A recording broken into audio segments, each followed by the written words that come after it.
Salut les marques, salut les smarts, salut peuple de catch-up, bienvenue dans votre podcast qui respire, qui suinte, qui dégouline, qui transpire le catch par tous les pores, de la peau, du slip et du masque.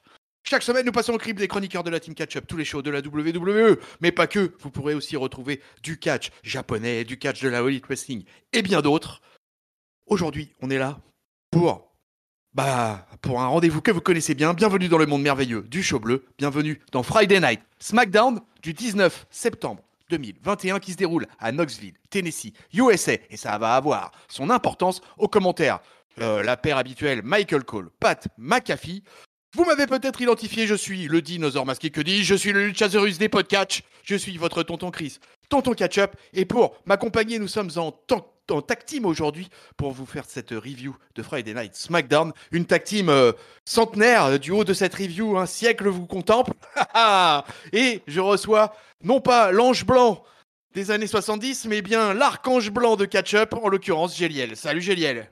Salut tonton, salut à tous, et c'est parti pour cette review de SmackDown. Impeccable, t'as vu ça dans des bonnes conditions, tranquille, au calme, sous un beau temps? Exactement, tranquille, hier. En plus, elle se regarde bien en ce moment, ces reviews de SmackDown, donc on va y aller.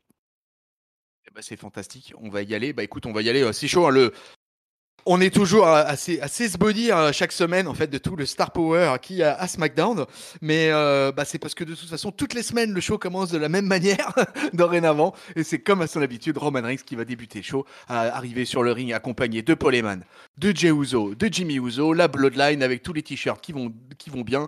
Roman Reigns il va demander à Heyman d'éduquer, d'entrer le public de Knoxville pour qu'il le reconnaisse comme le champion suprême, ce qu'il est bien depuis plus d'un an dorénavant, et ce que va s'empresser de faire le conseiller.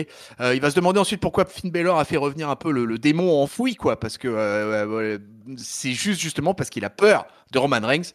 Il va expliquer aussi qu'il connaît Brock Lesnar depuis plus de 20 ans et qu'il a jamais vu dans les yeux de la bête une quelconque peur dans ses yeux jusqu'à la semaine dernière, puisque rappelez-vous, les deux Golgoth s'étaient vus pour un face-off. Là-dessus, ça va finalement assez vite s'arrêter cette prono, puisque Big E va débarquer, le nouveau WWE Champion du show rouge du vaisseau amiral de la WWE, en l'occurrence Monday Night Raw. Mais il est effectivement toujours membre de SmackDown à l'heure actuelle, donc c'est comme ça un peu que ça nous est vendu l'affaire. Et derrière, c'est Finn Balor qui va débarquer et on va avoir d'entrée un tag team match. Donc tout ça, ça va vraiment s'enchaîner et on va avoir un tag team match champion versus champion, les amis. Eh bien non, parce que c'est quand même les champions, mais il n'y aura pas Roman Reigns qui va participer à la fête. C'est donc bien un tag team entre Big E, Finn Balor qui vont affronter les Usos. Et c'est parti pour 12 minutes 20. Donc 12 minutes 20 de bon rock'n'roll, les amis, parce que alors Big E, tu vas me dire ce que t'en as pensé, mon bon Géliel, mais alors Big E, entre autres, va faire une série là avec Splash sur l'éperon. Derrière, il va enchaîner 3 belly to belly et il va refaire son splash avec son appui dans les cordes là, où ça va sonner très très fort. Donc je commençais à avoir de plus en plus mal pour les Usos. Les Usos vont quand même se reprendre et ça va repartir de plus belle avec eux, qui eux déroulent un peu aussi leur routine, mais comme toujours spectaculaire et toujours intense. Les Usos, des beaux champions, les Usos, moi je trouve, de toute manière. À chaque fois qu'ils ont les ceintures, quels que soient les adversaires proposés. Alors là, j'ai presque envie de dire qu'on nous a donné un espèce de match un peu All-Star. Voilà, on nous SmackDown avec une sorte de match de All-Star. Il n'y avait pas de. Enfin, à moins que j'ai mal compris, mais pour moi, il n'y avait aucun enjeu de contender par rapport au tag team, etc. C'était vraiment un match. Voilà, on s'aime pas, on se cherche. Big E, c'est le nouveau champion et il veut aussi un peu montrer que voilà, il n'est pas là pour la déconne. Et donc, du coup, on va avoir droit à un vrai beau match de catch de 12 minutes 20 que je vous recommande. Enfin, en tout cas, c'est comme ça que je l'ai perçu. Mon bon Géliel, comment l'as-tu perçu de ton côté? Tu l'as vu avec le Millennial? Oui, je l'ai vu avec le Millennial, D'accord. qui a apprécié. Je reviens juste 2 secondes sur un truc, alors que j'appréciais beaucoup au début, je continue à beaucoup apprécier l'arrivée de Roman Reigns qui reçoit sa hit qui va bien. Je me suis posé la question quand même, ça commençait à être hyper long les entrées de Roman Reigns, et je sais pas pourquoi j'ai eu un flash avec Undertaker qui marchait à un demi à l'heure aussi Ouais. sur ses dernières rentrées, et je me suis dit, il faudrait peut-être qu'on chronomètre ça parce que j'ai l'impression qu'on est en train gentiment de se rapprocher des entrées de 10 minutes d'Undertaker avec Roman Reigns suivi des Usos et de Paul Heyman. Donc ça m'a fait un peu rigoler. Sinon, l'intro sympa, le côté avec Paul Heyman qui fait sa promo sur Baylor, sur la peur, sur Brock Lesnar, etc., etc. L'arrivée de Biggie qui chope une belle pop, effectivement. Et puis moi, je trouve ça sympa le fait que, ok, il a caché à Raw, mais il vient à SmackDown. Alors effectivement, il y a la draft qui va arriver dans pas longtemps, mais j'aime assez voir les deux. Puis il tease bien enfin, il va bien droit dans les yeux avec Roman Reigns. Enfin, je trouve ça assez sympa. L'arrivée de Baylor derrière, très sympa aussi. Et alors, par contre, comme tu dis, le match, en fait, on ne sait pas trop ce qu'il y a parce qu'en fait, il a été plus ou moins conclu pendant la pub. Ce qui fait que quand, au retour de la pub, bah, le match, il a déjà commencé. Enfin, il est déjà en train de se lancer. Gros match, hein, vraiment, quasiment, je pense, mon match du SmackDown, sans faire trop de spoilers. Mais vraiment un super match avec une Team Uso qui reste quand même exceptionnelle dans les enchaînements, dans l'entente qu'elle a entre elles. À un moment, il y a quand même, je crois que c'est Baylor qui est envoyé en dehors du ring. Et puis à un moment, il y a, alors je dis Jimmy ou Jay, je sais pas lequel, qui tient Baylor dehors. Et pendant qu'il y a un dive, un souci de dive qui arrive de l'autre. Enfin, c'est hyper impressionnant. Et puis la fin avec un gros coup de Biggie, un gros run de Biggie qui termine le match, quoi. Donc non, franchement, super match, vraiment super match, et très content de l'arrivée. Ah non, oui, c'est ça, c'est très content de ce début de SmackDown. Ouais, je te rejoins. C'était vraiment cool. Voilà, comme je dis, du super star power pour commencer SmackDown. Donc c'est sympa. Un match enlevé et tout. Donc Finn Balor, d'ailleurs, quand Finn Balor, je parlais de Biggie tout à l'heure sur le ring, entre les cordes, mais c'était surtout Finn Balor après c'est lui qui va amener le coup de grâce à la fin et qui va permettre à Biggie de piner les frangins Ouzo quand même, puisque Ouais. victoire de Biggie et Finn Balor, victoire des Face. Et on va retourner tout de suite en backstage où Roman Reigns aura suivi ça un peu dans sa télé comme d'hab, tranquille dans son fauteuil. Il va demander à Paul Heyman s'il a pas quelque chose à lui dire. L'autre il lui explique que non. Reigns il va lui demander plusieurs fois. Finalement Paul Heyman il va jurer qu'il était au courant de rien. C'est toujours l'affaire avec Brock Lesnar. Ce qu'il est sûr c'est que Lesnar a peur de Roman Reigns.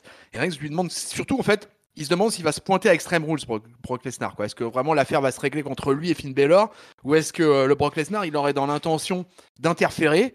Eman il lui jure ses grands dieux que non, hein, mais il pense que Lesnar pour l'instant va pas se montrer. Terme il explique qu'il ne paye pas pour avoir des impressions, mais pour avoir un coup d'avance. Voilà. Ouais, Ouais. c'est voilà quoi. Ça c'est un truc de patron mon bon Géliel. Ouais, carrément. Et puis là aussi, enfin, quand on voit la fin du match où il y a Roman Reigns qui voit toute la sortie, on voit qu'il est, voilà, il fait encore une tête pas possible. Et puis, oui, c'est très bon dans sa élitude, Roman Reigns. Il n'y a pas à tortiller, quoi. Il est vraiment très bon. Alors on va maintenant s'en aller vers un peu la picture intercontinentale. Et alors, la picture intercontinentale, comme vous le savez, c'est le King Nakamura, Shinsuke Nakamura qui détient la ceinture. Et ces derniers temps, c'est plutôt son poteau guitariste qui bosse, quoi. Rick Books, qui nous fait toujours son entrée spectaculaire pour Nakamura. Mais c'est lui qui est dans un single match engagé face à Robert Roode, accompagné de Dolph Ziggler. Et alors, ça fait déjà quelques fois. De toute façon, ce soir, on va avoir à deux, trois occasions de quoi parler de choses qu'on a un peu déjà vues. Et pour le coup, ce Rick Books versus Robert Roode est un peu une redite. On l'a eu face à Dolph Ziggler. On va avoir un match encore une fois très très court, puisque c'est la norme aussi à chaque fois, puisqu'on va avoir un match que de 2 minutes. De quoi suffisamment faire briller finalement Rick Books. Mais là, n'était pas l'important. L'important, c'est ce qui s'est passé post-match. C'est qu'après la victoire de Rick Books face à Robert Roode, Apollo Crews et le commandant Aziz vont jaillir du diable Vauvert et vont s'attaquer aux deux poteaux du titre intercontinental. Et le roi nigérian va remonter d'ailleurs sur le ring après les avoir un peu balancés sur les tables, sur les escaliers. Enfin bon, on leur a fait un bon beatdown des familles. Et il va tout simplement clamer qu'il veut son rematch pour le titre intercontinental. Alors j'ai eu juste un petit doute, est-ce qu'il demandait pour l'Extreme Rules? Je pense que oui, c'est pour Extreme Rules, mais comme le titre intercontinental, SmackDown, ils aiment bien le faire apparaître en weekly souvent, et des fois avant les pay-per-view. Donc ça serait peut-être pas impossible qu'on le lève vendredi prochain. Je sais pas, je vais poser quelques réserves là-dessus parce que je suis pas forcément sûr à 100%. Mais voilà, du coup, surtout l'info principale, Géliel, de cette affaire, c'est que Apollo Crews est de retour dans le game. Alors, oui, alors la première partie, c'est ce qu'on en avait déjà parlé. Rick Books, il les push très très fort depuis un petit moment. Ce qui fait qu'il prend complètement la lumière sur Nakamura, qui une fois de plus n'a pas foutu grand-chose. Je rejoins Papy avec cette feignasse de Nakamura, comme on dit. Donc Books fait un bon match, mais un peu facile face à Rude. Et puis effectivement, la fin avec l'arrivée de Commandant Aziz qui met un énorme big boot sur, sur Nakamura.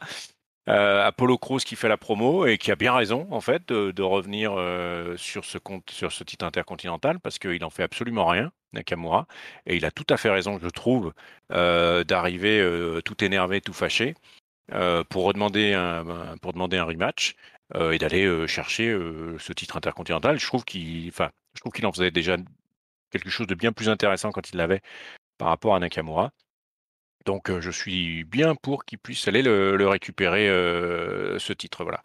Et la partie Boogs, certainement que il est très athlétique et que il est très sympa à regarder. Mais bon, il s'inscrit dans une histoire qui le concerne pas vraiment. Donc, autant qu'on aille au bout de l'histoire entre Apollo Crews et puis Nakamura, quitte à ce qu'après Eric Boogs aille venger Nakamura en se faisant un contender sur le titre intercontinental. Pourquoi pas, quoi. Il y a pas, pourquoi pas, pourquoi pas. Ah ouais, ouais, bah écoute, là, pareil, on va encore se rejoindre, les grands esprits vont se rencontrer dans cette review, c'est fantastique. Mais parce que je suis complètement d'accord, je suis bien content de revoir Apollo et le commandant Aziz. Je trouve que ça va mettre un peu d'animation dans cette title picture intercontinentale, qu'effectivement Nakamura vraiment n'a vraiment strictement rien fait depuis le début et que l'attraction dans son duo, c'est Rick Boogs. Et qui marche bien avec le public, hein, ça marche bien, hein, des belles pop et tout. On peut signaler un public assez chaud là à Tennessee là ce soir, surtout il va y avoir des vignettes dans ce SmackDown pour parler, mais monter la hype avec Bianca Belair, qui est la régionale de l'étape et qui est attendue des pieds fermes par tout le public de Knoxville. Et donc du coup il y a une belle ambiance. Et au moment de ce segment-là, j'ai presque envie de dire que le public de Knoxville justement il est plutôt content de voir Apollo Crews débarquer. Et même si les gens aiment bien Boogs, bon on sent bien qu'il y a une espèce de bah malheureusement, Nakamura, il y a un côté un peu indifférent. On se dit bah il se passe rien, donc bah autant qu'il revienne avec Apollo Crews, qui avait eu un premier règne, comme tu l'as dit, complètement honorable. Il y a un point sur lequel, je trouve avec Nakamura, c'est que son absence de promo, à un moment, ça joue quoi. On l'entend pas, il dit rien, il est juste aidé ou chaque fois il y a quelqu'un à côté de lui. Alors ça avait été, je sais pas qui c'est que ça avait été, ça avait pas été Corbin à un moment ou je sais pas trop quoi, non peut-être pas. Là c'est Books qui fait le boulot à côté de lui. À un moment c'est vraiment problématique. Alors il avait, il me semblait, appris un peu d'anglais pour faire quelques promos, mais là c'est vraiment problématique. Il a absolument rien à dire. Donc si en plus il combat pas, voilà, ça n'a aucun intérêt. Il a aucun intérêt. Ouais, ouais, tout à fait, ouais. Bon, bah, écoute, après on enchaîne parce qu'on va avoir un match prêt pour un match après quelques pareilles vignettes vidéo de ce qui s'était passé précédemment. On a Kevin Owens qui jure auprès de ses grands dieux, auprès de Kayla Braxton, que Happy Corbin va payer pour l'avoir humilié dans son propre show. Toujours la semaine dernière dans le KO Show, et il va lui enlever le sourire qu'il porte depuis quelques semaines. Mais arrivé sur la rampe d'entrée, cette affaire, ça va être vite réglé puisque Kevin Owens va se faire attaquer direct par Happy Corbin. Le match n'aura jamais lieu. Gros beatdown de la part de Happy Corbin. Content de son méfait, le four va remonter sur le Titantron et puis va s'en aller là-dessus. C'était un segment très rapide, hein, mon Géliel, hein. Ouais, trop rapide. Et puis alors, avec Kevin Owens que j'adore par ailleurs. Ouais, c'est dommage parce qu'en plus il était très très remonté dans l'interview qu'il avait pré-match quoi. Euh, bon, il arrive par derrière, Kevin, Happy Corbin très content de son truc.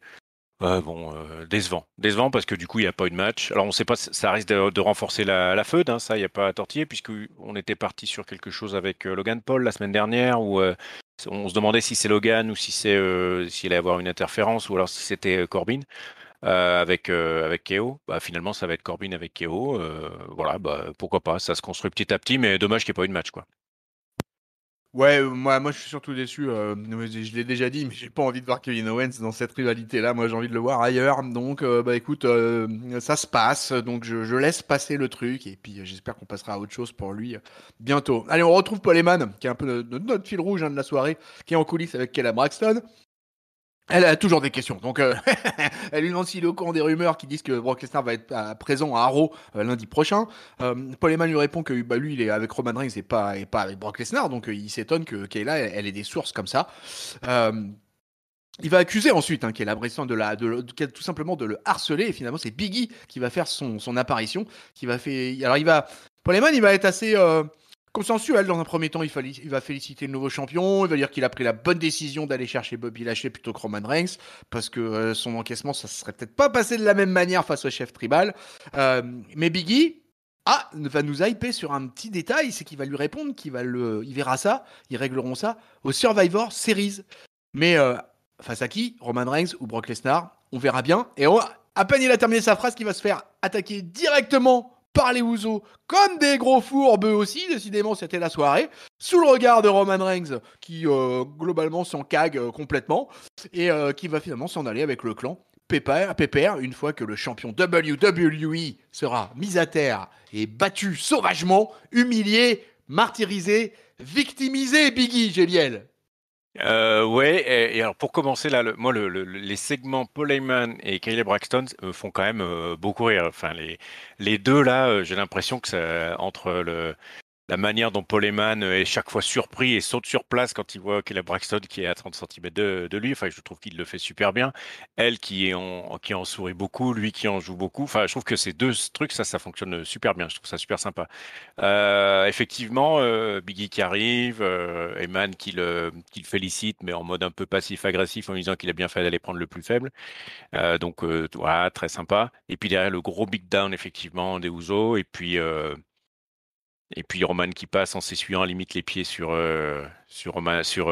Biggie. Il faut lui faire comprendre peut-être que fallait pas venir aujourd'hui à ce moment-là pendant sa promo, je sais pas. Enfin bon, on verra ce que ça donne. Mais gros beatdown effectivement et un Biggie qui est laissé dans un sale état. Et ouais, clairement. Et ouais, moi, j'ai bien aimé en fait qu'il parle des Survivor Series parce que ça pourrait nous annoncer un truc là, Team Reigns, Team Biggie ou Bloodline versus New Day. Enfin, il y a pas mal de possibilités en fait, pas mal d'options là sur ce truc-là. Donc d'entrée, moi, j'ai fait tilt. Je me suis dit, ça c'est bien ça. Surtout Surtout qu'il a que rien, il a rien fermé.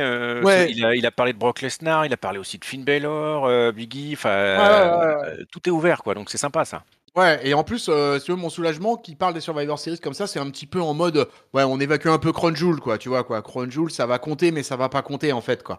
Donc on n'en parle pas et on passe directement sur le pay-per-view qui suivra comme Crown Jewel, qui sera en l'occurrence ces Survivor Series, et qui est souvent une période de booking que j'aime bien à la WWE. Il y a des années, ils ont fait des trucs vraiment super. Donc j'espère que ça part sur ces rails-là. Allez, Seth Rollins, mon bon Géliel. Alors on parle Ah, d'Archange, mais là on parle de Seth Rollins qui arrive en tenue vif argent, dans un costard incroyable avec des sneakers incroyables. il n'y Et a que qui lui va... qui peut porter ça quand même. Voilà, il y a de toute façon, la WWE, je vois pas d'autres personnages qui se baladent avec des costards pareils. Et il va clamer haut et fort au public de Tennessee en se prenant une bronca des familles, une belle hit de Top Hill comme il faut. Il clame à toute la foule qu'il a eu le meilleur match de sa carrière la semaine dernière contre Edge au Madison Square Garden. Et c'est vrai que c'était un énorme match. Je lui ai mis mon top, les amis, la semaine dernière. Et les conséquences ayant suivi le match sont par contre assez dommageables puisque il sait qu'il a entendu une sorte de craquement en fait dans la nuque de Edge pendant le dernier stomp, comme un espèce de bruit de cafard qu'on écrase sans trop savoir sur quoi on a marché. Il va nous montrer les images aussi du match, Géliel. Il va te faire souffrir Ah ouais. jusqu'au bout, mon ami. Il va Ah, demander à tout j'ai le monde détourné le si... regard moi, j'ai pas pu. Ah, j'imagine que pour toi, ça a dû être horrible. Et il a demandé à tout le monde, d'ailleurs, s'il pensait réellement que le match se déroulerait autrement. Il dit, alors après c'est simple, il rejette la faute, puisqu'il dit que tout ça c'est la faute de Edge. Il savait que ça allait se passer tout ça, mais il a quand même décidé de faire face à Seth Rollins. Tout ça c'est à cause des fans qui l'ont poussé tout simplement à aller l'affronter lui, et c'était le mauvais choix. On a un peu des nouvelles d'Edge d'ailleurs lors de NXT, parce que il y avait Beth Phoenix à NXT qui avait expliqué que Edge allait bien. Rollins il se demande s'il sera capable de venir le réaffronter une nouvelle fois, et il offre deux options à Edge. Soit il revient sur le ring pour se faire définitivement terminé, soit lui il vient chez Edge carrément pour le terminer devant sa famille. Alors là, attention, Géliel, on touche à la famille. Seth Rollins devient menaçant un peu à la Samoa Joe envers Edge Styles. Oh Wendy. Donc n'as-tu pas peur pour la famille de Edge, Géliel là? Ah, j'irai pas jusque-là. Et puis, je pense que s'il n'y avait pas eu le low blow la semaine dernière, enfin bref, on va pas refaire l'histoire, mais bon, bref. Non, mais la promo est encore une fois, elle est un peu longue, mais elle est sympa, la promo de Rollins une fois de plus. Quand il va chercher Saïd, il est incroyable pour ça, quoi. Quand il met tout ce qui s'est passé sur le dos du public, sur le dos de Edge, et puis en se disant que, enfin, c'était évident que ça allait se terminer comme ça, que ça allait forcément se terminer comme ça. Moi, je suis grand fan des promos de Seth Rollins. Euh, donc, voilà, très super bon moment. Alors, j'avais pas forcément vu là cette partie sur la partie sur NXT là. Je crois, je sais pas pourquoi je l'ai raté. En tout cas, effectivement, qu'ils le prennent sur le ring ou chez lui, je sais pas. Moi, ce que j'ai bien aimé, c'est que du coup, c'était pas fini en fait, et qu'il y allait forcément avoir encore un coup pour que, comme il dit, ils le finissent d'une manière ou d'une autre, quoi. Voilà, Edge. Et donc, bah, moi, ça me plaît parce qu'on va encore revoir qui sont quand même super bons entre les deux.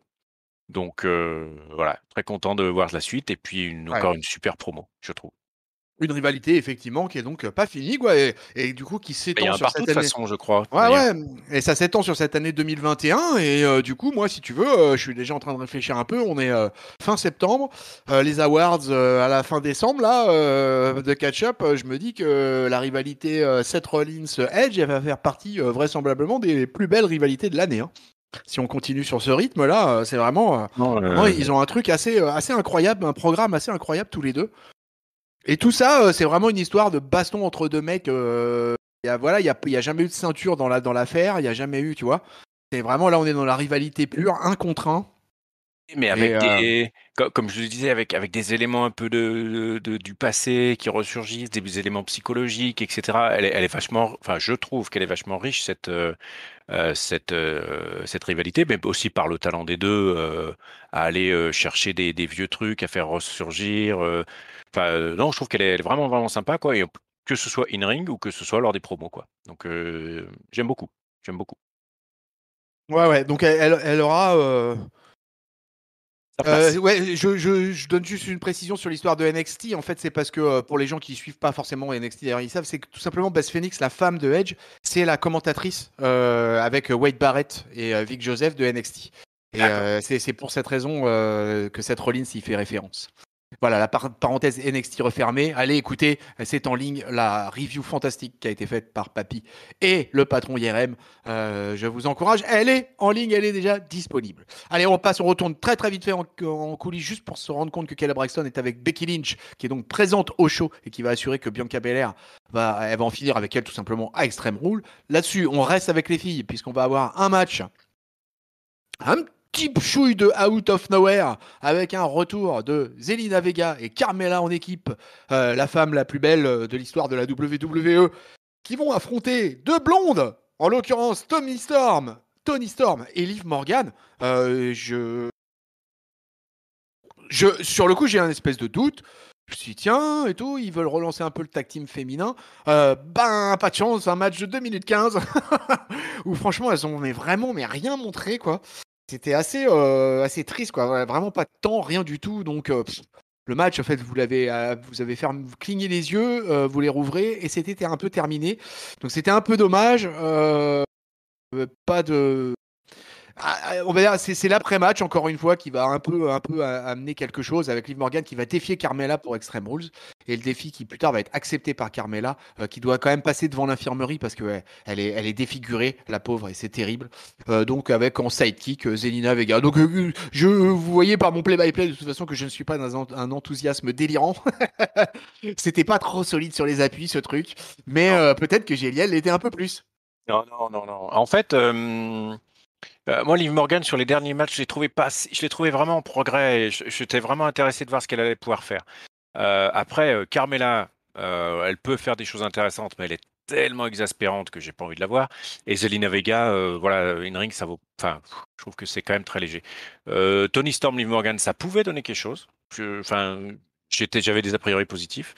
Mais par contre, 2 minutes de absolument rien, qui se termine de manière pitoyable avec la pauvre Carmela qui se tient le nez. En plus, on voit qu'il il y a rien dedans. Enfin, c'est mal fait, mal exécuté. L'idée est pourrie. Enfin, Oh là là, une catastrophe, une catastrophe. Le seul truc sympa, c'est que Liv Morgan, elle arrive quand même à haranguer Carmella en lui disant que elle va lui faire fermer sa bouche une bonne fois pour toutes. Donc ça nous promet quand même un Morgan contre Carmella prochainement, on va dire. J'ai pas, j'ai pas retenu si c'était la semaine prochaine ou si c'était sur un des pay-per-view.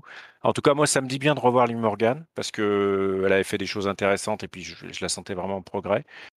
Carmela, avec sa voix insupportable également, j'ai pas envie de la revoir, mais in-ring, elle vaut un peu plus que sa voix et que son comportement, donc, enfin, que son personnage actuellement, donc ça peut être intéressant. Ça peut être intéressant. Voilà. Ouais, après, le seul truc pour le rendre un peu plus intéressant, il faudrait tout simplement que Natalia et Tamina se baladent aussi un petit peu du côté de SmackDown de temps en temps pour faire chauffer un peu les ceintures féminines par équipe. Et puis là, ça prendra un réel intérêt, ça peut à la Tag Team Division féminine, quoi. Pour l'instant, c'est un peu tout seul dans le désert, tout ça, quoi. C'est un peu ça que je reproche, moi. Donc, pourquoi pas à l'occasion faire venir les championnes par équipe. Et est-ce que Ah, tu veux qu'on enchaîne directement avec le deuxième segment quand elle est à l'infirmerie? Parce que du coup, je dis des oui, si bêtises, tu parce veux, oui, qu'on vas-y. a la réponse, du coup, en fait, Oui, on puisqu'effectivement, l'a il y la a... réponse, oui. Voilà. Bah, vas-y, vas-y. Non, mais vas-y, je te laisse le dire, vas-y. Bah, en fait, après, on voit donc Carmela qui a finalement absolument rien, comme on disait, avec même s'il y avait Zelina Vega qui est très, qui est très attentionnée. Et donc, il y a Adam Pearce et Sonia Deville qui sont là. Et on voit que, bah, qu'elle accepte, en fait, le défi de Morgan.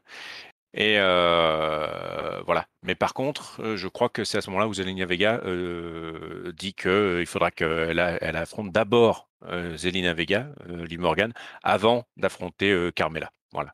Voilà. Voilà. Donc, bon, voilà. Moi, ça, par contre, c'était parfaitement dispensable. Je pensais pas qu'il y avait besoin de marcher sur Zelina Vega avant, mais bon, Comme vous le elle le fera, sentez, je pense. peuple de ketchup, on est dans une grande passion là. Complète, complète. Complètement. Complètement. Voilà. Allez, on retourne en backstage où on va avoir un Montesport qui est en feu en coulisses, hein, oui, qui est carrément en train de prendre feu au rideau. Tout simplement parce qu'il y a sa femme ce soir, Bianca Belair, qui est chez elle ce soir à Knoxville, Tennessee, qui vont pouvoir célébrer ça, qui vont faire une grosse stuff des familles. Il va clamer quand même aussi au passage hein, que lui et Angelo Dawkins, ils ont envie de reprendre les titres par équipe. De l'autre côté, il y aura Finn Balor qui va passer aussi dans un petit paquet de vidéos qui raconte que lui, il vient pas d'une famille de catch, un peu comme les Roman Reigns et les Usos. Lui s'est battu pour en arriver là et que le démon apparaît pour venir se venger de tous ceux qui lui ont dit non, qui lui ont refusé le succès. Et ça va libérer sa rage et qu'il va pas pouvoir la contrôler, hein, comme souvent quand il est en démon. Et quand le démon veut venir, il le fait et il sera là à Extreme Rules comme champion Universal. On va avoir un joli morphing hein, du Ouais. passage de se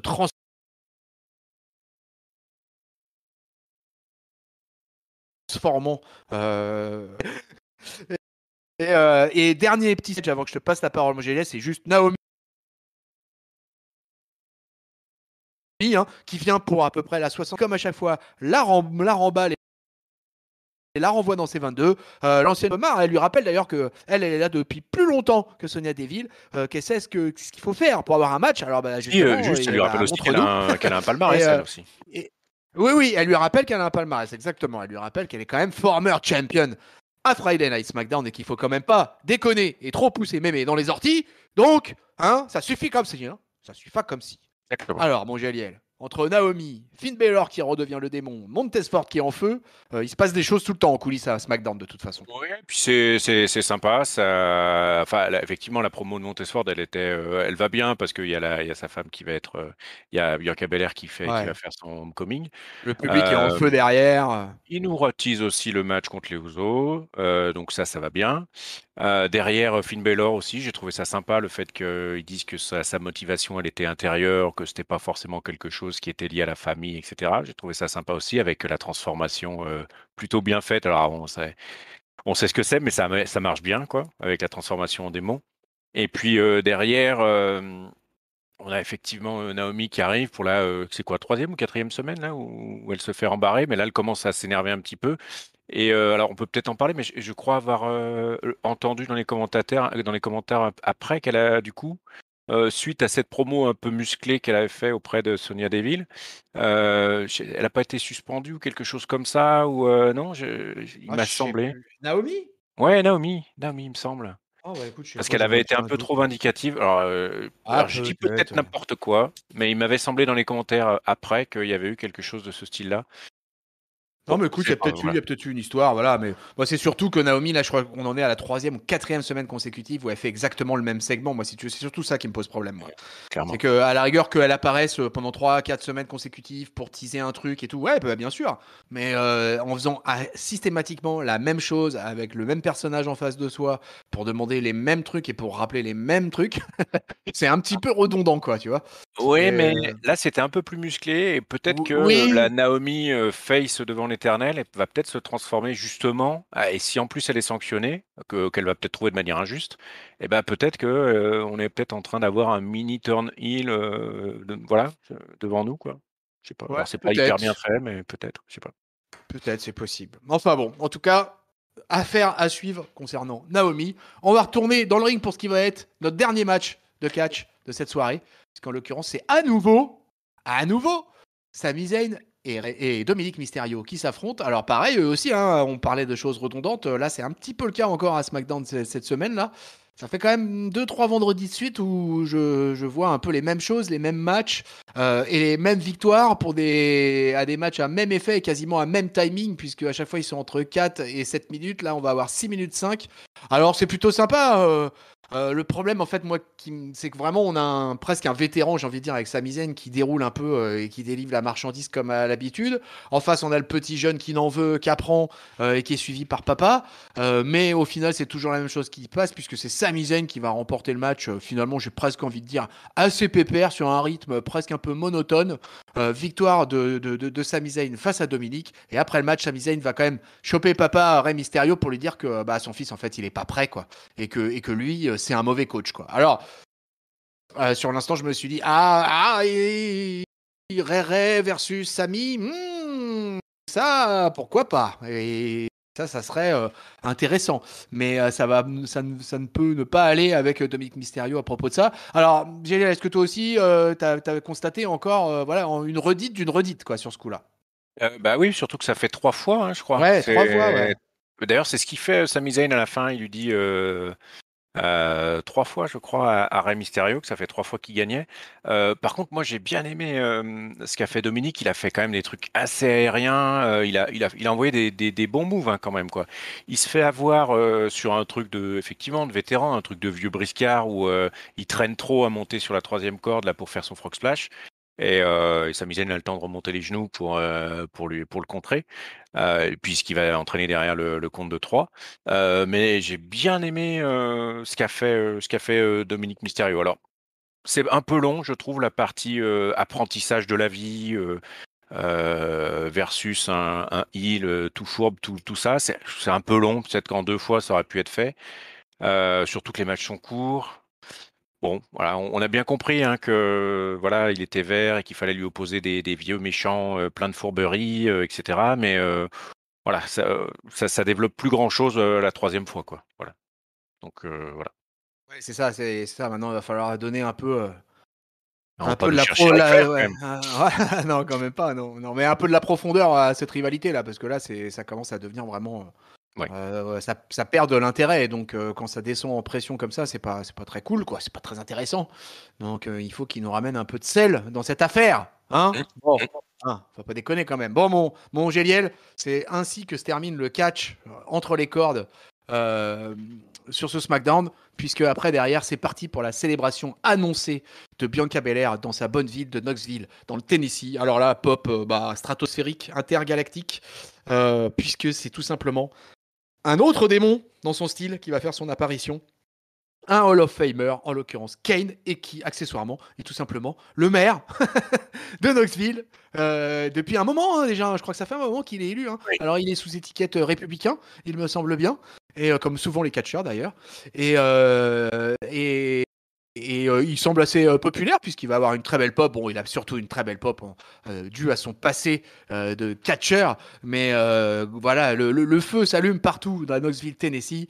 Euh, il vient en fait ce soir pour donner tout simplement la clé de la ville à Bianca Belair.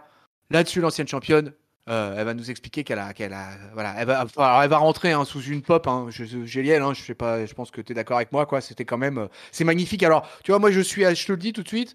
En fait, c'est un truc dans lequel je suis assez friand, surtout depuis qu'il y a eu le Covid et qu'on est revenu dans les shows avec public.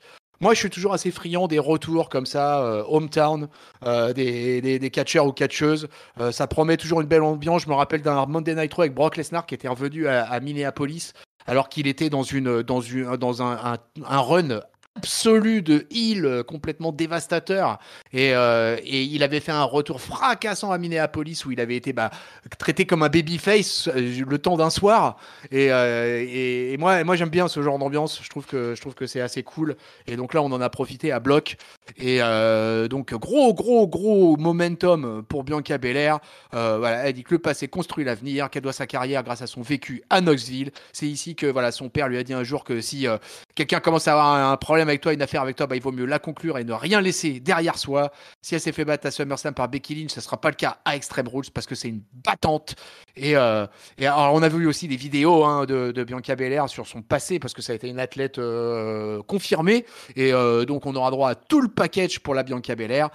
Kane va remettre une énorme clé à Bianca Belair. Et là-dessus, Becky Lynch arrive un peu en mode Kill Bill, un haut jaune flashy sur un pantalon cuir noir. Attention, la Becky avec un petit peu un changement de coupe, avec une mine un peu pas patibulaire, mais presque. Et elle va interrompre la cérémonie. Elle va se moquer de Bianca Belair. Elle va lui affirmer qu'elle ne la vaincra pas au prochain pay-per-view. Bianca, en fait, elle comprend pas pourquoi elle vient la voir dans cette soirée. Elle n'était pas invitée. Becky, elle lui explique justement que comme c'est sa soirée, elle est venue lui montrer tout le respect qu'elle lui doit et elle va lui tendre la main.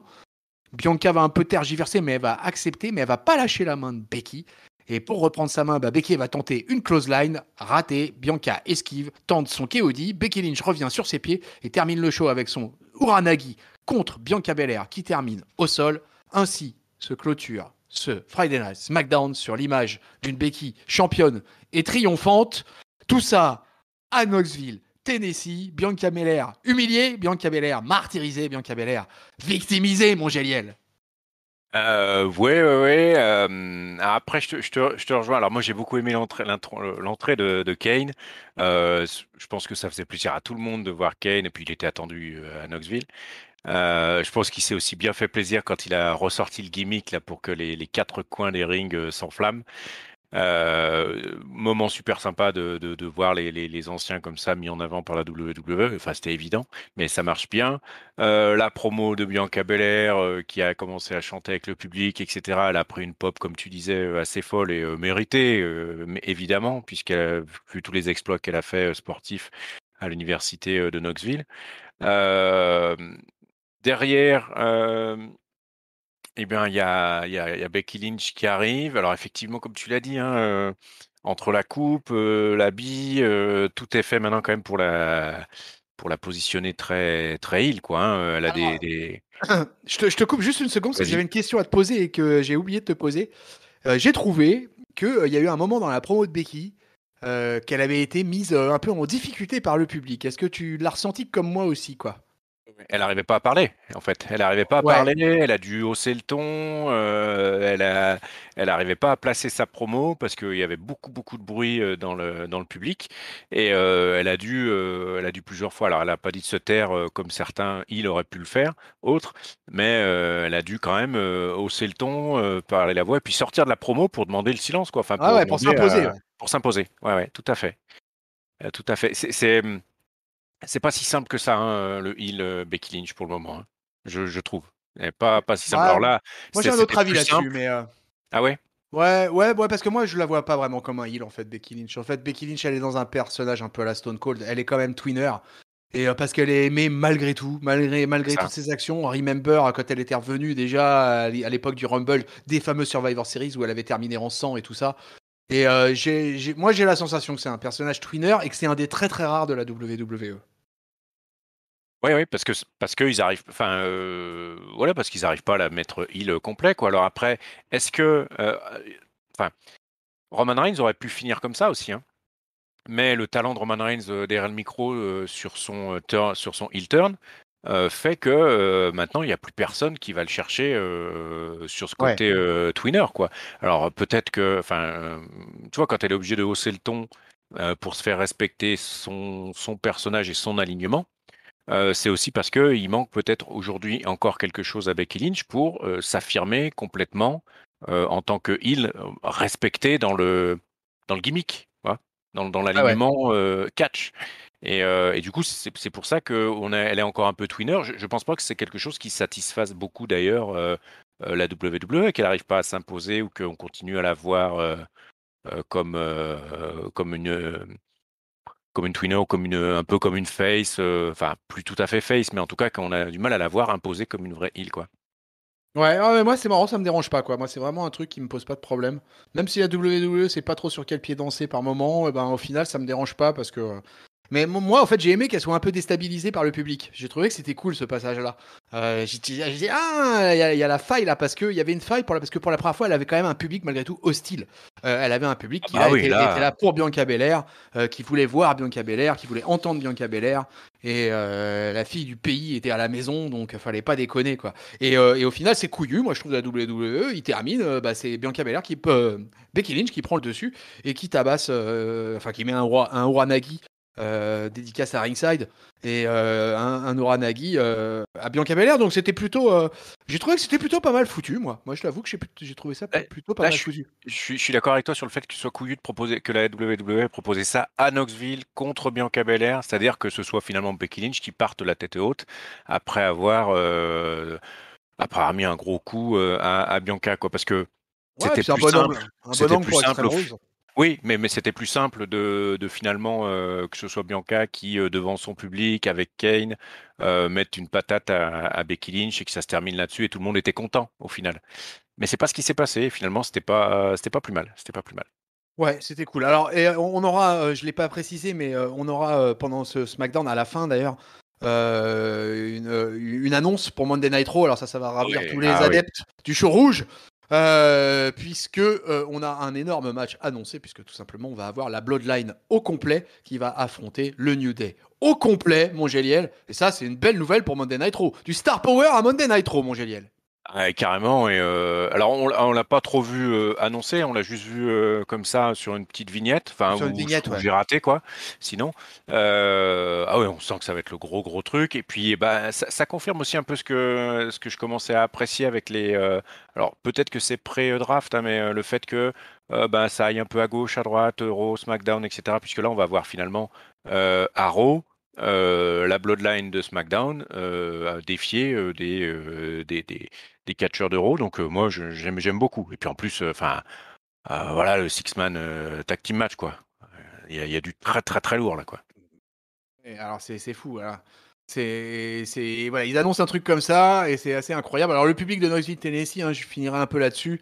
Il a été pas mal gâté parce qu'il a eu droit à pas mal de dark match. Et du coup, déjà des dark match, c'est toujours un peu étrange parfois parce que on avait par exemple, il y a eu un Riddick Moss ressorti de Raw Underground qui a affronté Odyssey Jones, qui est un catcheur de NXT qui a été en finale du Breakout Tournament, si je ne m'abuse.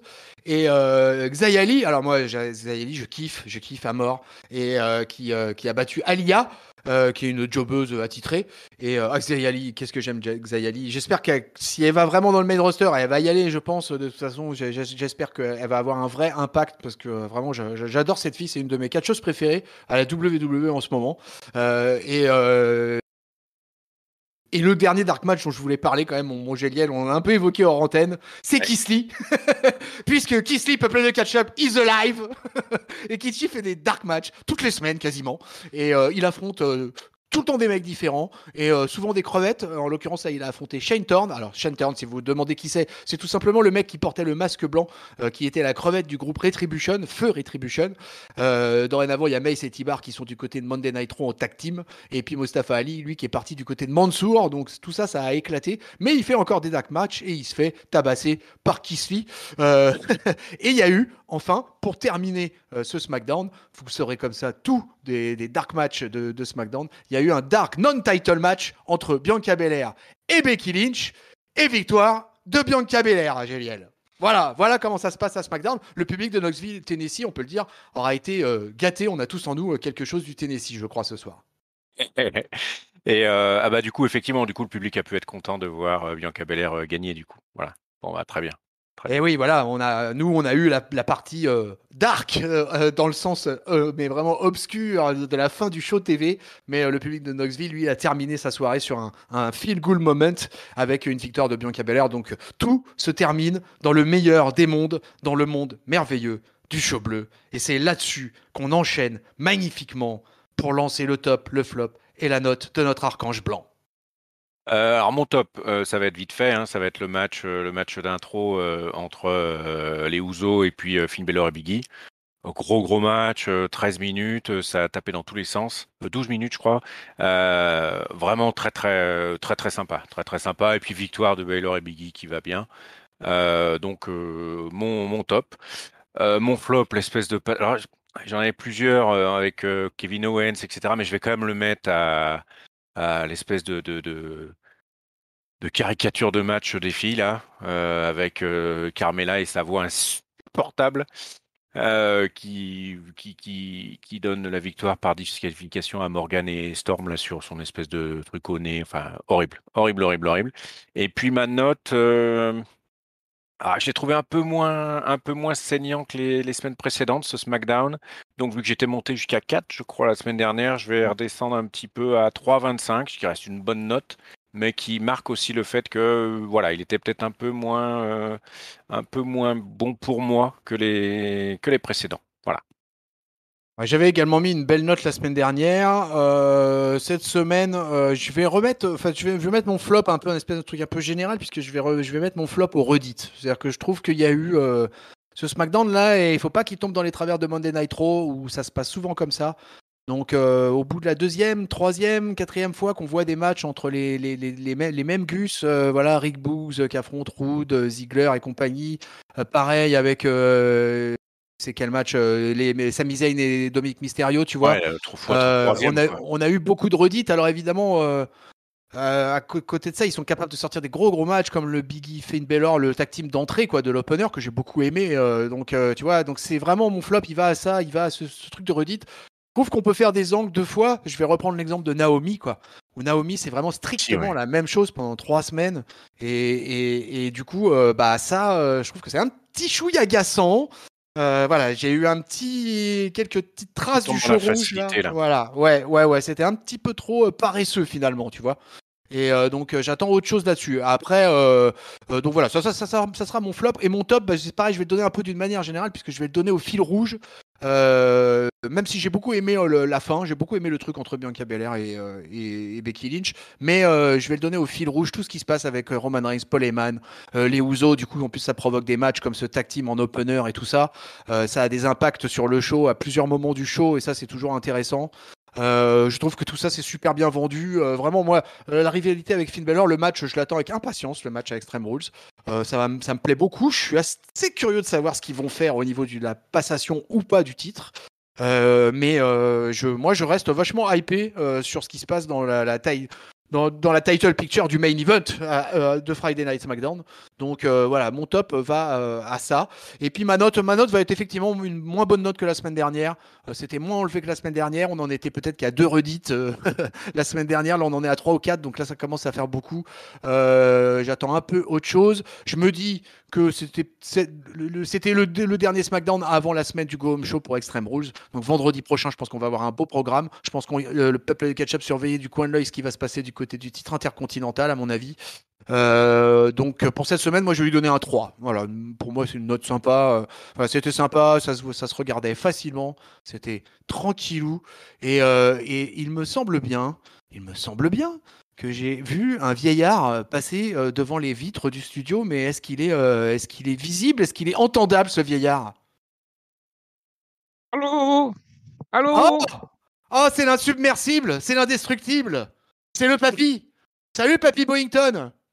Bonjour les petits enfants! Je suis venu juste pour le top flop note, je suis sympa quand même, hein. Ah bah écoute, on est en train de dire que la Salut, papy. WWE était paresseuse. Et bah voilà, écoute, tu es exactement dans le thème. Voilà, moi je suis le roi de la paresse, Eh bah écoute, et puis je vous rejoins. Donc du coup, j'écouterai quand même votre review avec une grande attention et je suis impatient qu'elle sorte pour que je puisse l'entendre. et ça, tu tombes, mais alors vraiment parfaitement bien, mais Quel timing, parfaitement papy. bien. Quel timing, ce Bah oui, puisque on venait, Géliel et moi, de donner notre top flop note. Donc, tu as la parole. Ah, bah, du coup, je me souviens plus de tout ce qui s'est passé dans ce film-là, dans Ah, ce SmackDown-là. Est-ce que c'est le truc avec Bobby Lashley et tout ça? Non, ça n'a aucun ah non, rapport. c'est pas ça, non. Ah Ah non. merde, Non, ça merde, c'est merde, merde, merde. c'est dans la version rouge de la discipline. Là, t'es dans la version bleue là. C'est pilule rouge ou D'accord, pilule d'accord. bleue. Aujourd'hui, c'est pilule bleue. Ok, pilule bleue, hop, je la mets. Donc j'écoute un peu. Du coup, j'ai entendu que le mot de la fin de Tonton. Globalement, c'est vrai qu'il y a eu pas mal de redites. J'ai l'impression en fait qu'ils avaient. Mon impression perso, c'est que la semaine dernière, si j'ai pas de conneries, c'était le Madison Square Garden. Oui. Et durant cet épisode un peu spécial, ils avaient un petit peu tout foutu de côté comme storyline. Et puis du coup, ils ont tout ressorti là pour ce show-là en mettant tout là où c'était resté, quoi. Donc effectivement, il y a un léger sentiment de redite. Euh, du coup, si je devais donner un top, bah, moi je le donnerais. Alors là, je vais être totalement original, je pense. Je le donne à Liv Morgan parce que je trouve qu'elle fait enfin quelque chose, même si c'est pas encore Jojo. Je trouve ça bien qu'ils essaient de faire quelque chose dans la division féminine autre que pour le titre suprême. Mais je suis pas tout Donc, seul là-dessus, je suis content. donc voilà. Non, bah, tant mieux alors. Ah bah ça fait c'est du bien. Voilà, JL. Je savais que t'étais un brave gars, toi. Euh, non, non, mais en fait, j'ai souvent reproché aux filles en fait d'avoir juste les rivalités pour le main event et rien derrière, quoi. Et là, bah il y a le petit livre là qui, bon, ça casse pas trois pattes à canard, mais au moins elle enchaîne quelques semaines, elle a un petit peu de pop, tout ça, donc c'est bien de travailler ça, c'est bien pour elle aussi. Naomi, j'ai entendu t'en parler que ça faisait une redite. Oui, effectivement, mais bon, en lâchant qu'elle est comme au bord du turn, là, ça va tomber, là, donc elle a été soi-disant sanctionnée par Sonia Deville, je pense que c'est bon, là, elle va y aller, quoi. Et donc voilà, puis Liv Morgan, bon, on l'aura donc la semaine prochaine face à Zelina Vega et au pay-per-view contre Carmella. Donc là, c'est pas de la mise en avant, je sais pas ce qu'il faut, hein. Mon flop, je vais le donnais à Kevin Owens versus Baron Corbin. Enfin, la petite rivalité là, parce qu'ils ont fait un petit rappel, mais j'ai pas trouvé le rappel super impactant. Enfin, ouais, Puis en plus, du coup, le Baron là, qui était soi-disant super bonnard, tout ça, super heureux, bah, il fait juste une attaque de vieux comme il faisait comme avant. Donc, je trouve ça. À la limite, je m'en serais bien passé fièrement de ce segment-là, quitte à faire un rappel comme ça qui était pas terrible. Et puis ma note, du coup, je pense comme vous, c'est un poil moins blanc que les autres semaines. La faute aussi à des histoires qui se répètent. Et donc, du coup, je donnais un petit 3. Tu vois, on est raccord. Moi, j'ai mis un 3 aussi. Géliel a été un petit peu plus généreux, mais on a baissé un petit peu. Mais bon, les standards du show bleu restent élevés, quoi, malgré tout, hein. La bonne cam, hein. Oui, clairement, clairement. Le plus grand show de catch du monde, le plus grand show weekly du monde. Ah, la WWE serait heureux de envoyer-nous un chèque, merde. Ouais, nous, on bosse quand même, là, hein. Il faut pas déconner, quoi. On est en direct live, là. Vous vous rendez pas compte, quoi. En direct de Knoxville, Tennessee. Ça coûte un bras, tout ça, quoi, hein. Donc, les gars, il est temps quand même que la WWE nous donne quelques subsides. Qu'est-ce que vous en pensez, quoi? Ah oui, pourquoi on a que des chèques de Tony Khan, là? Pourquoi on n'en aurait pas la WWE aussi? Non, Eh parce qu'ils ouais. ils pensent qu'on est honnête, mais on prend les deux, hein, vous inquiétez pas. Ah, mais ouais, non, mais nous, on est prêts à bosser pour tout le monde, quoi. C'est un malentendu. C'est clair. Alors, tout ce SmackDown, ça s'oriente, donc comme je l'ai dit tout à l'heure, la semaine prochaine sur une semaine de Go Home Show qui va être assez velu, je pense, même à Monday Night Raw, puisque là, le programme qui s'annonce à Monday Night Raw a l'air assez sympa. Extreme Rules, ça se passe le 26 septembre. Le pay-per-view du mois d'octobre sera donc Crown Jewel. Et derrière, Ouh. comme ça, bouh, oui, pas beau, Crown Jewel. Et que de mauvais souvenirs dans ce pay-per-view et depuis qu'il existe et on pensait peut-être qu'il n'existerait plus mais c'est raté, les millions de dollars saoudiens ont turbiné quoi, hein. Et puis bah voilà, c'est reparti, la WWE retourne au Moyen-Orient dans les conditions qu'on connaît et une fois Crunchyroll sera évacué, parce que on en a parlé un petit peu avec Géliel, Papy, c'est un peu c'est un peu le pay-per-view où il s'y passe tout, mais en fait il s'y passe rien du tout, quoi. Donc, Mm. donc du coup, vraiment, là, on est lancé, je pense. Je sais pas si tu nous rejoins, mais on est un peu parce que Biggie l'a évoqué, donc gloire à Biggie. Et on est un peu Road to Summer Survivor Series là, quand même là, pour cet Ah, c'est automne. le gros pay-per-view qui nous attend je dis cette fin d'année, quoi, de toute façon, hein. C'est le dernier des 4 gros qu'on va se taper. C'est le dernier des quatre gros. Est-ce Euh, que le dernier c'est TLC? ouais, voilà. Et Et du coup, ouais, je sais pas si c'est pas une fausse piste, l'histoire de Biggie, parce que sinon, ça voudrait dire qu'on sait déjà que Reigns va affronter Baylor Extreme Rules, qu'il va affronter Lesnar, c'est sûr, au truc Crown Jewel, ça a été confirmé. Donc, il affronterait déjà Biggie au Survivor Series. Là. Il y aura déjà ces 3 matchs déjà bookés, l'ami Reigns. C'est un peu. Ah, Je ça me demande si c'est pas dépend une parce fausse que piste. moi je pense qu'il y a plusieurs pistes en fait parce qu'il y a des possibilités aussi de faire le fameux match à élimination avec une team Biggie, une team Roman. Il y a peut-être, tu vois, il y a peut-être différents trucs. Ça veut Moi je dire que trouve les qu'il deux, y ils a, perdent leur titre? pourquoi pas, mais il y a, Pourquoi enfin pas, je hein. sais pas, Gélial aussi. Enfin, je pense qu'on avait évoqué plusieurs pistes quoi. Alors, effectivement, il y a plusieurs pistes. Moi, ce que je crains, c'est que la WWE ne parte jamais sur des trucs aussi compliqués et ils vont nous garder du Reigns qui va battre tout le monde. Et puis voilà. Et à mon grand désespoir pour Finn Balor au passage, quoi. Parce Ouais. que, ouais, je pense que ça va être ça et ça va me faire beaucoup de Oh. peine. Donc Moi, tu j'espère penses que c'est une fausse que piste. C'est Finn Balor qui va être pénalisé en fait par ce Ouais, booking là quoi. ouais, clairement. On Ah, je verra, sais hein. pas, moi. Moi, je me demande si c'est pas une fausse piste. Parce qu'en fait, le Biggie qui se balade sur les 2 shows, là, ça a vachement perturbé les. Je pensais vraiment qu'il était parti à Raw définitivement, moi. Ah oui, oui, de le Et le revoir voir là, encore c'est. finalement, il a encore affilé SmackDown, en fait. Il va à Raw que pour en tant que champion. Bah, du coup, ça ouvre plein de pistes que j'ai pas imaginées. Donc, du coup, dans mes pronos, je m'avance plus sur rien, là. McAfee il explique, hein, il dit bien que voilà que Biggie il est là parce qu'en fait il est toujours officiellement membre du roster de SmackDown malgré qu'il ait le titre de Raw. C'est ça. Mais Donc, et donc c'est comme ça qu'il est présenté quoi. Pat McAfee d'ailleurs, Pat McAfee, mais c'était alors ouais à peuple de catch-up ou pour ceux qui nous rejoignent, si on a peut-être des petits nouveaux, pour la plupart en tous on regarde les shows en version originale du coup et donc le commentateur Pat McAfee vraiment moi c'est un régal. Vraiment, je ne cesse de louanger cet homme depuis qu'il est arrivé aux commentaires de ce Friday Night SmackDown parce que c'est génial. Tout le passage là avec Becky Lynch et Bianca, il est excellent. Tout ce qui se passe avec Boogs, Nakamura et compagnie, pareil, comment il termine debout sur la table et tout. Enfin, moi, franchement, je kiffe ce garçon. bah, il y met de l'envie, en tout cas. Et Ah puis, il ouais, travaille, en ouais. plus. C'est ça qui est intéressant, c'est qu'il Il a pas les mains dans ambiance. les poches. Tu sens comme qu'il connaît un peu ses dossiers, quoi. Et ouais, il ambiance et tout le show. Enfin, vraiment, moi, je ne tarie pas d'éloges sur ce Mister là, quoi. Donc ouais, non, non, vraiment le show SmackDown c'est archi solide quoi. Et je pense qu'on va avoir un beau go home show parce que je suis sûr qu'ils vont nous sortir un match pour le titre. Vraiment l'intercontinental, je le sens arriver à 10 000 là. Et voilà, sur la carte de Extreme Rules, il va peut-être y avoir entre 7 et 9 matchs, donc peut-être 7 matchs. Ouais, et puis ouais, 7 matchs ça me paraît pas beaucoup. Ouais, Voilà, l'Intercontinental, c'est annoncé, de toute façon, hein, qu'il sera à SmackDown. c'est annoncé qu'il sera à SmackDown? Oui, oui, c'est annoncé. Ah ouais? Ça sera Nakamura contre machin. Comment il s'appelle? Apollo. Pour le Apollo. Cruz.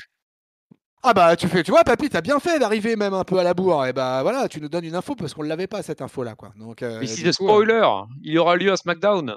ah d'accord. Bon bah voilà, bah ça nous garantit un prochain SmackDown, un Go Home Show de la semaine prochaine à ne pas manquer. Voilà peuple de catch-up, ce qu'il ne faut pas manquer non plus, c'est tous les lieux où vous pouvez nous trouver et venir écouter ou partager avec nous tout ce qui se passe sur la communauté catch-up. Cette communauté, vous la trouvez sur Discord.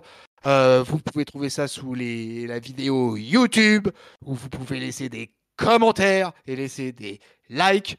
Euh, Tous les liens sont dans la description concernant le Discord.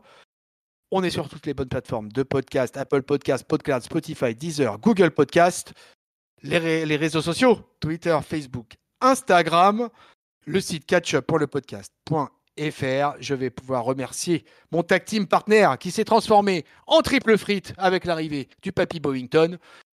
Mon papy, merci beaucoup de ce retard et de cette présence. Bah, merci surtout de m'avoir accueilli malgré mon énorme retard. Et puis bravo aussi à Gilles d'avoir tenu la baraque. Ah, ils sont bien ces nouveaux finalement, hein. Ouais, c'est l'archange blanc Géliel. Formidable, écoute, on a vraiment une tag team, ouais, comme je l'ai dit au début de review, tu verras. Du haut de cette review, un siècle vous contemple. Ah Donc là mon là. Géliel, merci beaucoup, mes amitiés aux millénials. Eh ben, écoute, merci tonton, merci papy. Le timing pour les flancs Mireille à la cantine de l'EHPAD, il est quand même meilleur que celui pour arriver pour les reviews. Mais en tout cas, c'était cool de t'avoir. Le millénial Gen Z, bah, il devait être là, puis il n'a pas pu être là, mais il essaiera d'être là. Et puis voilà, en tout cas, c'était très cool. Merci à toi, tonton, encore. Et puis, merci à tous les auditeurs pour cette review de qualité. J'espère qu'elle vous plaira. Pas de raison que ça se passe autrement. On veut des pouces. On veut des pouces. Écoutez, c'est sur ces bons mots, peuple de catch-up, qu'on va vous laisser. On vous souhaite une bonne semaine, pleine de catch. On vous fait des bilous. On vous fait les cordes à linge, plein la face, bande de salopards. Salut papy. Et salut tonton, salut Géliel. Salut Géliel. Salut, tonton. Salut, papy. Salut les gaziers. Et salut peuple de catch-up.